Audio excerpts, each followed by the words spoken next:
Selamat malam, rekan-rekan yang saya kasih dalam nama Tuhan Yesus. Bersama dengan saya kembali, Baby Timotius dari Bara Digital Ministry. Dan malam hari ini kita sudah bersama-sama dengan hambanya, Pak Alex Namlohi. Beliau adalah Wakil Sekjen dari Perkantas Nasional. Dan kita akan berbicara tentang satu tema yang sangat menarik, tentang Tuhan memilih Israel, Tuhan memilih kita. Nah, ini menjadi satu pertanyaan besar, bagaimana pemilihan itu terjadi atas Israel, dan lebih mengherankan lagi, bagaimana itu berimbas kepada pemilihan kita sebagai umat Allah, yang bukan secara agawi atau secara jasmani, bukanlah orang Israel. Nah, kita akan bersama-sama belajar. Oleh karena itu, rekan-rekan silakan untuk terus mengikuti Bara Digital Ministry, baik di YouTube, di Facebook, di Instagram, di TikTok, dan juga saksikan setiap malamnya, dan juga jangan lupa untuk subscribe dan jangan lupa untuk share kepada teman-teman lainnya. Nah, sebelum kita akan bersama-sama mulai, kita akan minta pimpinan Tuhan dalam doa. Tuhan, kami mengucap syukur malam hari ini karena kasih setia dan rahmat Tuhan yang menolong kami untuk kami mengerti bahwa panggilan kami adalah panggilan yang sangat mulia dan agung. Menjadi umat-Mu, kami tidak mengerti bagaimana dan apa yang sebenarnya alasan terbesar Engkau memilih kami, tapi kami hari ini mau belajar, diperbaharui hari lepas hari, dan lebih meyakini serta melakukan kebenaran sesuai dengan apa yang Tuhan maksudkan. Berkati hamba-Mu Pak Alex yang bersedia, dan Tuhan pakai untuk menjadi saluran berkat bagi kami. Berkati jaringan, berkati alat-alat, berkati kami semua. Di dalam nama Tuhan Yesus kami berdoa. Amin. Selamat malam Pak Alex, saya persilahkan Pak. Shalom, selamat malam. Kita bersyukur ya kepada Tuhan buat kesempatan ini. Dan tema yang diberikan kepada kita malam hari ini adalah Tuhan memilih Israel, Tuhan memilih kita. Saya sudah coba siapkan PowerPoint, semoga bisa terlihat. Kalau tidak berarti saya harus share ulang begitu ya. Baik. Nah, jemaat yang dikasihi Tuhan, kalau kita bicara tentang pemilihan, ini satu misteri ilahi yang saya pikir perlu kita sikapi dengan kerendahan hati, karena mungkin secara jelas dan tuntas kita tidak bisa memahami seutuhnya. Tetapi ada beberapa bagian di dalam Alkitab yang menolong kita juga melihat apa yang Tuhan kerjakan di dalam kehidupan kita. Saya ingin mengajak kita melihat di dalam 1 Petrus, walaupun ini adalah bagian perjanjian baru, nah ini merangkum tema kita, Tuhan memilih Israel dan Tuhan memilih kita. Ketika Rasul Petrus menuliskan suratnya, dia menuliskan kepada satu situasi jemaat yang banyak yang nampaknya berlatar belakang Yahudi yang kemudian menjadi Kristen. Tapi tentunya juga sebagaimana Injil bukan hanya terbatas bagi orang-orang Yahudi saja, tetapi juga bagi bangsa-bangsa lain. Dan jemaat ini sedang mengalami suatu situasi yang tidak mudah. Ada dua macam ancaman yang mereka alami waktu itu. Ada ancaman dari luar, yaitu berupa penganiayaan dari pihak-pihak yang benci terhadap Tuhan Yesus dan para pengikutnya. Bukan karena hidup mereka buruk, tapi justru karena hidup mereka saleh. Dan juga ada ancaman dari dalam jemaat sendiri, yaitu berupa pengajaran sesat yang merusak iman orang percaya. Bapak Ibu Saudara bisa melihat, baik di dalam kitab 1 Petrus yang lebih banyak berbicara tentang bagaimana menghadapi penderitaan, dan juga di dalam bicara tentang ancaman pengajaran sesat, bisa melihatnya di dalam surat 2 Petrus. Nah, apa yang menarik tentang keselamatan yang disampaikan di dalam Kristus? Dalam situasi yang sulit yang dialami jemaat, baik dari ancaman dari luar, ancaman dari dalam, maka Petrus mengingatkan mereka tentang apa yang mereka miliki di dalam Kristus. Keselamatan dalam kekristenan adalah percaya pada apa yang Yesus telah lakukan bagi kita. Berbeda sekali. Bukan percaya kepada apa yang bisa saya lakukan untuk menyelamatkan diri saya, tetapi percaya kepada apa yang Yesus telah lakukan bagi kita.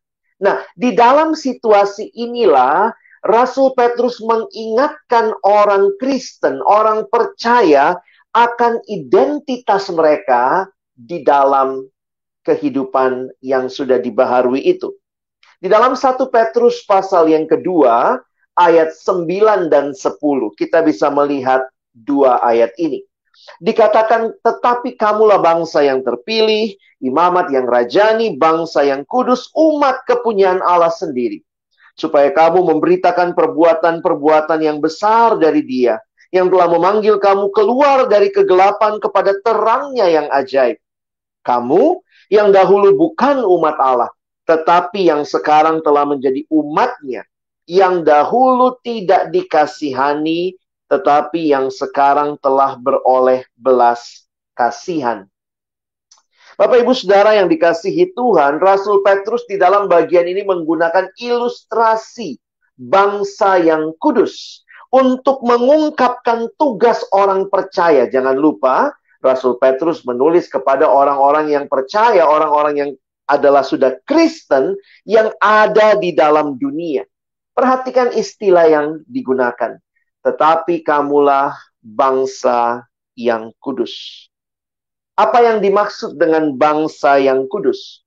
Kalau kita bicara tentang istilah ini, maka tidak bisa tidak kita akan melihatnya bahwa istilah ini berurat akar di dalam perjanjian lama.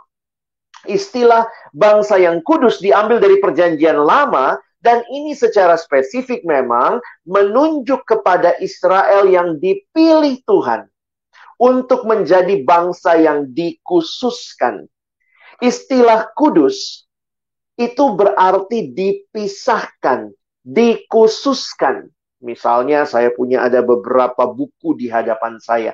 Saya ambil satu, saya khususkan. Nah, itu istilah yang digunakan, dikuduskan. Kudus, khusus, dipisahkan. Jadi kalau kita perhatikan, bukan berarti bahwa Israel sudah kudus. Nah, ini yang perlu kita pahami, karena sering kali orang berkata, mengapa Tuhan memilih Israel? Ya, karena mereka sudah kudus, maka Tuhan pilih mereka. Tetapi kalau kita memahami istilah yang digunakan, justru di sini dipisahkan dari berbagai bangsa yang ada, lalu Tuhan memisahkan mereka. Tuhan mengkhususkan mereka. Tuhan menguduskan mereka. Nah, karena itu kalau berbicara soal pilihan Allah, mau tidak mau kita harus menyadari bahwa pilihan Allah bukan bergantung kepada bagaimana Israelnya, tetapi pilihan itu bergantung sepenuhnya kepada Allah. Jadi pilihan Allah sekali lagi tidak bergantung kepada situasi dan kondisi yang dipilih, tetapi pilihan Allah adalah pilihan yang bergantung kepada Allah yang berdaulat. Sehingga memang kita tidak bisa berkata bahwa oh Israel karena dia lebih kudus dari bangsa lain, oh dia lebih baik dari bangsa lain. Tidak demikian yang disampaikan. Dan juga kata dipilih, kata dikuduskan ini bukan berarti favoritisme. Seringkali kalau sekarang kita bilang, wah dia dipilih nih sama bos dari berbagai banyak anak buah di kantor misalnya, karyawan di sebuah perusahaan, lalu satu mungkin yang dipilih oleh bos karena mungkin bosnya favoritisme, senang dengan orangnya, senang mungkin dengan cara kerjanya, atau mungkin satu suku, sehingga pilihan-pilihan di dalam dunia yang berdosa seringkali adalah pilihan yang sifatnya favoritisme. Nah, mengerti tentang Allah memilih Israel, maka tentunya kita memahami Allah adalah Allah yang kudus, Dia Allah yang adil, Dia Allah yang benar, sehingga apa yang Allah lakukan dengan memilih Israel, sekali lagi itu bukan pilihan favoritisme. Seringkali kita tanpa sadar melihat, wah ini bangsa yang Tuhan favoritnya sama mereka, yang ini tidak. Tapi melihat kepada apa yang disampaikan, maka bangsa yang kudus sebenarnya bukan hanya berbicara bagaimana seharusnya mereka sudah kudus dulu, karena mereka memang bukan bangsa yang kudus. Bahkan Kalau kita perhatikan, Israel ini bandel sekali. Bapak Ibu Saudara yang dikasihi Tuhan.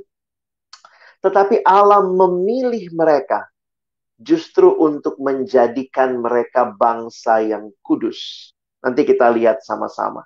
Nah, jadi saya harap kita memahami ini. Di perjanjian lama istilah ini dipakai untuk bangsa Israel. Nah, ketika Petrus menuliskan surat 1 Petrus, nah ini Petrus memakai kata yang sama menyebut jemaat Tuhan yang telah ditebus oleh darah Kristus. Petrus berkata, kamulah bangsa yang kudus. Sehingga memang kita bisa melihat mana koneksinya. Apa koneksinya kita dengan orang Israel? Tetapi kita melihat sebagaimana Allah mengikat perjanjian dengan umat Allah di dalam perjanjian lama melalui leluhur mereka Abraham. Maka perjanjian itu dibaharui di dalam Kristus yang justru memberikan nyawanya bagi kita sehingga setiap yang percaya kepadanya tidak binasa. Sehingga Bapak Ibu Saudara yang dikasihi Tuhan, bahwa berkat yang dijanjikan bahwa melalui keturunan Abraham semua bangsa di muka bumi akan diberkati, berkat yang kita terima itu akhirnya digenapkan di dalam Kristus. Sehingga setiap kita yang percaya kepada Kristus, kita digambarkan oleh Rasul Petrus dengan gambaran yang sama dengan gambaran di perjanjian lama. Kamulah bangsa yang kudus. Beberapa istilah yang muncul yang lain kalau Bapak Ibu Saudara memperhatikan, ini juga menyatakan apa yang menjadi ciri identitas orang percaya. Coba lihat istilahnya ya, bahwa persekutuan anak-anak Tuhan, gereja Tuhan yang sudah percaya pada Kristus, disebut juga imamat yang rajani. Nah, istilah imamat yang rajani ini menunjuk kepada fungsi imam. Dan imam itu menjadi jembatan antara manusia dengan Tuhan. Hal ini berarti bahwa setiap anak Tuhan adalah imam bagi sesamanya. Dan alat bagi orang yang belum percaya untuk mereka mengenal Tuhan Yesus. Saya akan tunjukkan secara cepat bahwa dua ayat yang singkat ini, 1 Petrus 2 ayat 9 dan 10, itu semuanya kutipan dari apa yang sudah ada di perjanjian lama. Mari perhatikan di dalam ayat 9 misalnya, itu dikutip dari Keluaran 19. Harta kesayangan, kerajaan imam, bangsa yang kudus. Lalu kemudian kalau kita melihat lagi di Yesaya pasal yang ke-43 ayat 21. Nah, Bapak Ibu perhatikan. Supaya kamu memberitakan perbuatan-perbuatan yang besar dari Dia. Di Yesaya dikatakan umat yang telah kubentuk bagiku akan memberitakan kemasyuranku. Dan ayat yang ke-10, kalau kita perhatikan, ayat yang ke-10 ini dikutip dari Hosea pasal 1. Di mana dikatakan anak-anak Allah yang hidup. Lalu kemudian dari nama yang diberikan Hosea kepada anaknya, artinya umatku engkau dan ia akan berkata Allahku. Jadi ini adalah gambaran. Dulu bukan umat Allah, tetapi sekarang jadi umatnya. Nah, waktu saya melihat kutipan-kutipan ini, dipilih oleh Petrus untuk menggambarkan siapa? Menggambarkan bukan orang Israel saja di perjanjian lama, tetapi Israel rohani, yaitu kita yang sekarang percaya kepada Kristus. Hal yang sama terjadi dalam pemilihan. Pemilihan semata-mata otoritas Allah dan bukan favoritisme. Tetapi ada hal ketiga yang menarik yang perlu kita pahami. Bahwa seringkali kita sulit memahami dengan tuntas mengapa pilihan itu. Tetapi yang jelas di dalam Alkitab diberikan kepada kita justru tujuan dari pemilihan itu yang seringkali orang Kristen atau bahkan orang Yahudi kalau kita lihat lupa bagian itu. Tujuannya, perhatikan. bahwa kita dipilih. Tujuannya adalah supaya di perjanjian lama Israel menjadi teladan sebuah bangsa yang hidup seturut dengan firman Tuhan dan sekaligus menjadi saluran berkat bagi bangsa lain untuk mengenal Tuhan yang sejati. Jadi kalau kita perhatikan, seringkali kita bertanya, Tuhan kenapa aku yang dipilih? Kenapa Israel yang dipilih? Seolah-olah Israel difavoritkan begitu rupa. Sampai-sampai lupa tujuan pemilihan. Tujuannya adalah supaya Israel jadi teladan bagi bangsa-bangsa. Mereka dipilih supaya mereka jadi kudus dan memberkati bangsa-bangsa lain. Jadi saluran berkat bagi bangsa lain. Nah, bagi kita umat Tuhan masa kini, kita tuh bagaikan Israel rohani. Dan ingat, ketimbang menghabiskan waktu terus bertanya, Tuhan kenapa saya yang dipilih? Jangan lupa, ingatlah tujuan Allah memilih kita, supaya saudara dan saya memberkati dunia ini. Bahkan di Efesus pasal 1 ayat yang keempat, dikatakan sebab di dalam Dia Allah telah memilih kita sebelum dunia dijadikan. Kadang-kadang kita berhenti sampai dunia dijadikan. Kita lupa belakangnya. Supaya kita kudus dan tak bercacat di hadapannya. Pemilihan bukan dimaksudkan berhenti pada diri sendiri. Tetapi kita dipilih justru untuk menjadi berkat bagi dunia. Seperti yang Yesus katakan. Kamu pun akan jadi garam dan jadi terang bagi dunia ini.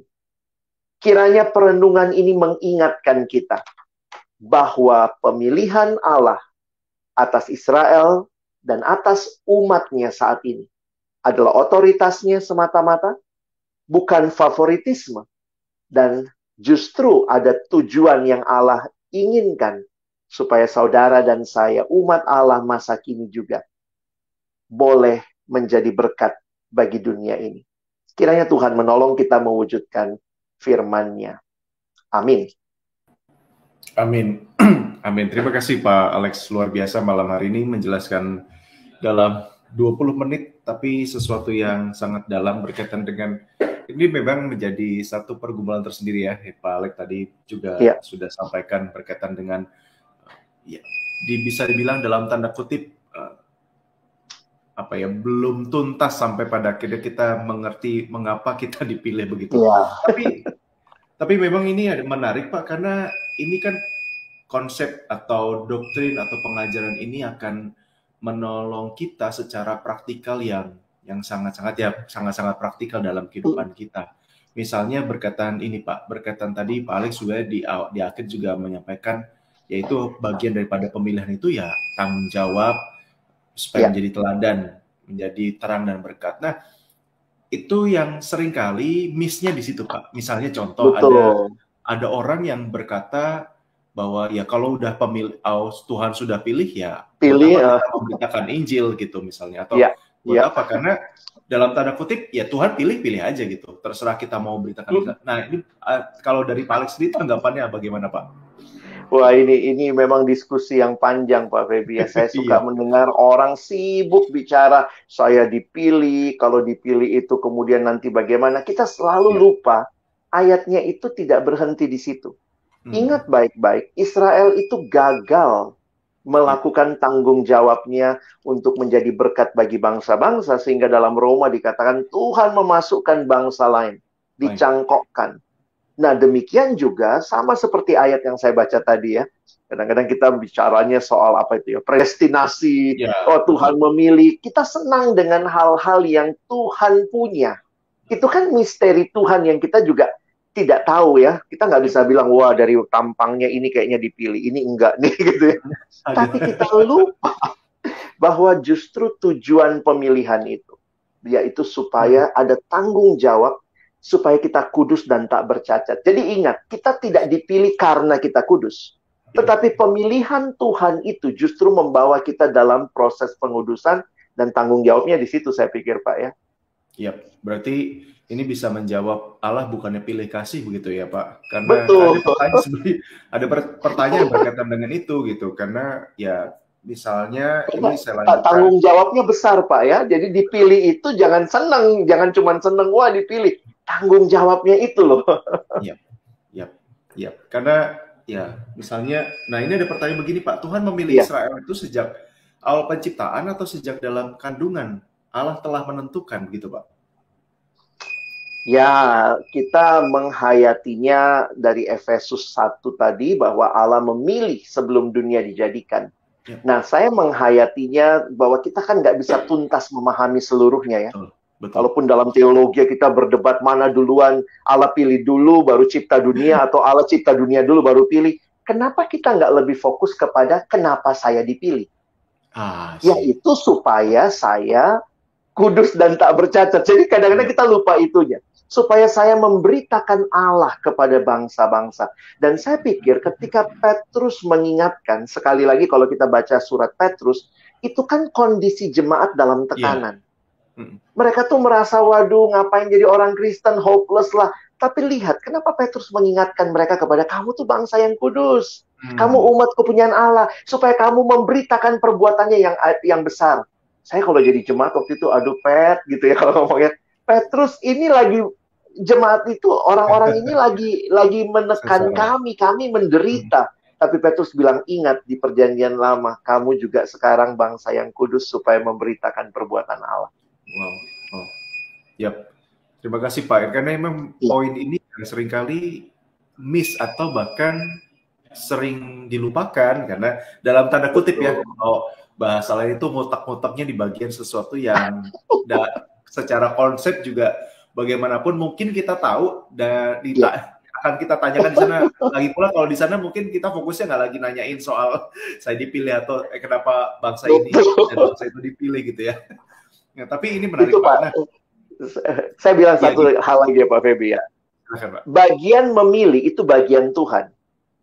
Bagian tanggung jawab bagian kita. Nah, kita tuh suka kepo, Pak ya. Yang kita diskusikan lebih lama tuh bagian Tuhan. Tuhan pilih dulu atau apa dulu.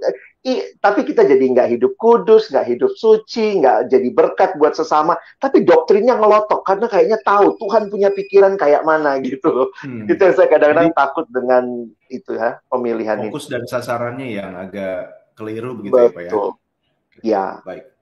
Nah, ini bicara tentang iman matraja nih Pak, dalam praktek kehidupan orang Kristen, seperti yang tadi Bapak sampaikan bahwa kita bisa menjadi imam atas diri kita sendiri dan juga dalam tanda kutip ya tadi ya ada tanggung jawab untuk menjadi imam untuk orang lain juga. Nah, ini berkaitan dengan misalnya praktek dalam kehidupan gerejawi kita, di mana dalam tanda kutip ya Pak, karena seringkali imam itu, yang disebut imam itu berarti hamba Tuhan atau pendeta gitu. Nah, dan itu seringkali kalau dalam mungkin apakah itu, ini pertanyaannya apakah itu secara kebudayaan atau ketidakmengertian dalam teologi ini sehingga misalnya jemaat itu kalau nggak didoain pendeta itu kayaknya nggak manjur Pak.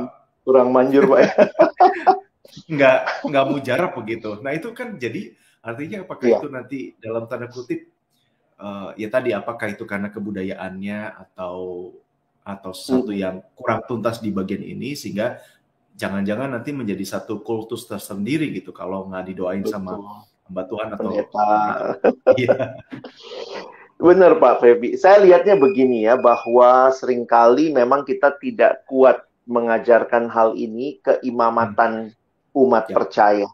Bahwa imamat itu atau keimaman itu bukan hanya milik sekelompok orang. Di perjanjian lama memang itu adalah satu kelompok ya. Apa-apa harus ke imam, nanti imam yang bawa kepada Allah. Kalau Allah menyampaikan sesuatu ya lewat nabi baru kepada umat. Jadi selalu ada perantara. Nah, ketika Kristus sudah menjadi perantara yang sempurna, maka sekarang kita bisa datang ke hadapan Allah dengan penuh keberanian.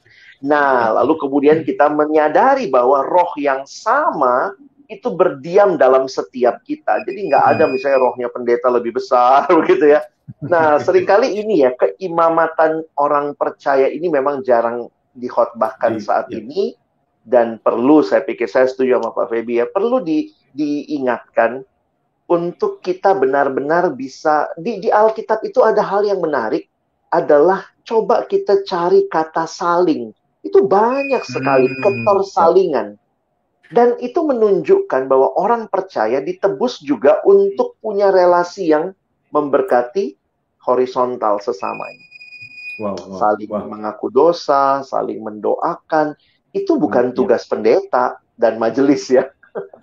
Ya, wah, terima kasih Pak. Ini juga mengingatkan saya juga berkaitan dengan itu. Iya, Dan itu sesuatu yang simpel, tapi ya karena mungkin tadi Pak ya, tidak atau jarang dibahas, kultur jadi kali yang akhirnya ya Bapak bilang juga. Kulturnya emang betul. kalau nggak libatin pendeta kayaknya nggak sah gitu ya. Nggak Jadi pendeta bukannya ini jadi tambah tugas gitu ya. Lumayan capek jadi iya, pendeta, Pak.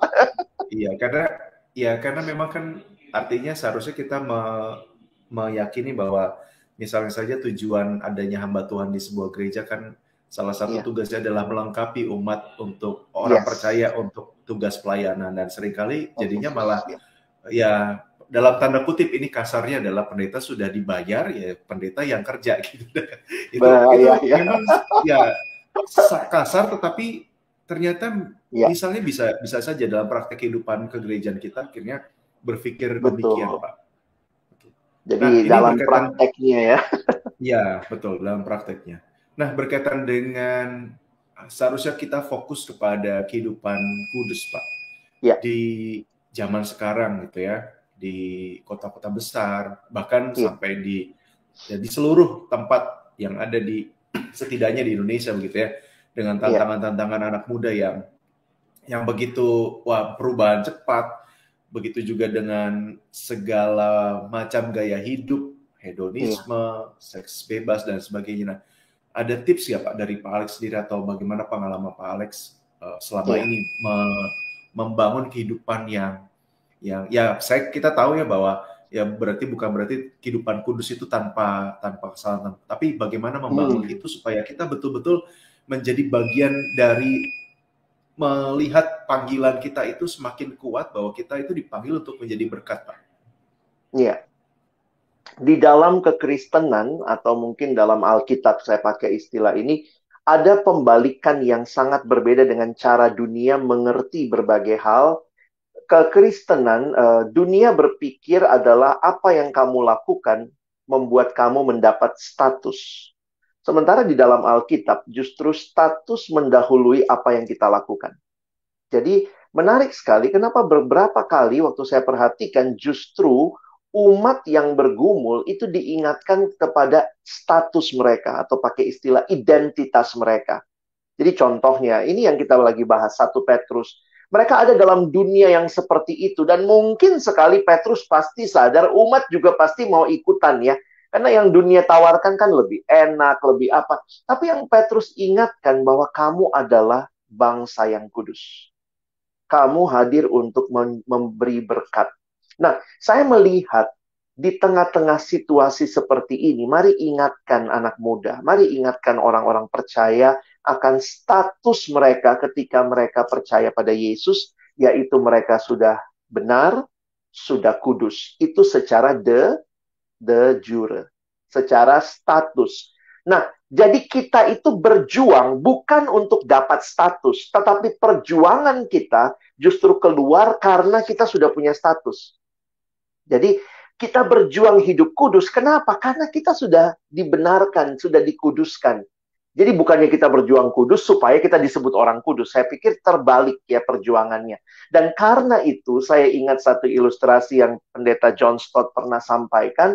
Dia bilang ada seorang anak raja yang dididiklah jadi penerus tahta kerajaan. Nah, ceritanya ini ya anak raja ini kemudian mulai dididiklah jadi pangeran, bagaimana bertutur kata, bagaimana bersikap baik, bagaimana makan dengan sopan. Dan kadang-kadang dia lupa, entah lupa cara sopan atau apa. Kemudian mungkin dia tiba-tiba ngomong kasar, tutur katanya tidak sesuai, maka pendampingnya cuma bilang satu kalimat pendek.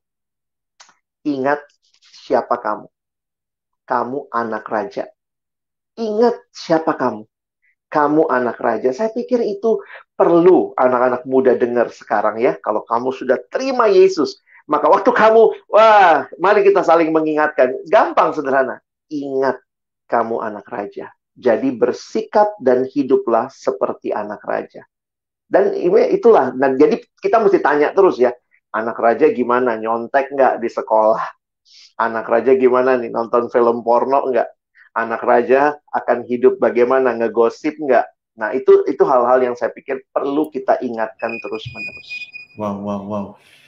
Ini, wah terima kasih sekali Pak Alex malam hari ini. Sama-sama, Pak. Memberkati saya secara pribadi juga dan juga rekan-rekan pastinya ada beberapa komentar yang minta maaf belum bisa saya bacakan tapi ini bagian Ya, daripada respon teman-teman dan minta maaf kalau ada pertanyaan-pertanyaan di Instagram yang belum bisa saya sampaikan karena berkaitan dengan pertanyaan sudah ya. secara menyeluruh Pak Alex sampaikan. Terima kasih sekali lagi Pak Alex dan saya mohon untuk Pak Alex boleh menolong kita mendoakan kita semua Pak. Secara khusus, Baik, seperti yang Pak Alex sampaikan berkaitan dengan anak-anak muda untuk menjaga kehidupan di dalam status sebagai anak raja. baik. Mari kita berdoa. Tuhan, kami bersyukur. Bukan karena kami baik, bukan karena kami benar, bukan karena kami kudus, sehingga Engkau memilih kami. Tetapi justru Engkau memilih kami supaya kami hidup benar, hidup kudus, hidup menyenangkan hati Tuhan. Kami bersyukur kami diberikan status sebagai anak-anak raja. Karena itu tolong kami menjalani hari-hari hidup kami dengan mengingat terus siapakah yang sudah menyelamatkan kami. Engkau Tuhan Juru Selamat kami, Raja atas hidup kami dan memanggil kami untuk hidup di dalam nilai-nilai kerajaan. Terima kasih, kami bersyukur karena pemilihan Tuhan bukanlah sesuatu yang sekadar kami syukuri, kami nikmati, tetapi kami juga ingat tanggung jawab besar yang Tuhan berikan supaya kami makin hari makin serupa dengan Kristus dan makin hari kami pun menjadi berkat bagi banyak orang. Di tengah-tengah dunia yang semakin tidak mengenal kebenaran, dunia yang semakin tidak mengenal kekudusan, dunia yang semakin tidak punya kasih, kami dipanggil untuk mengasihi, untuk hidup kudus, hidup benar, menjadi berkat bagi sesama. Tolong kami, kuasa Roh-Mu yang kudus akan menolong kami bukan hanya jadi pendengar firman, tapi jadi pelaku firman. Kami bersyukur dalam nama Yesus. Amin. Ya, amin. Sekali lagi terima kasih Pak Alex untuk pelayanan malam hari ini.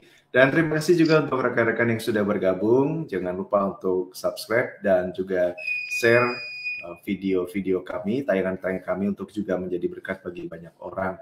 Saya Feby Timotius bersama dengan Pak Alex dan juga rekan-rekan di balik layar yang sudah melayani mengucapkan selamat malam. Terima kasih, Tuhan memberkati kita semua. Amin.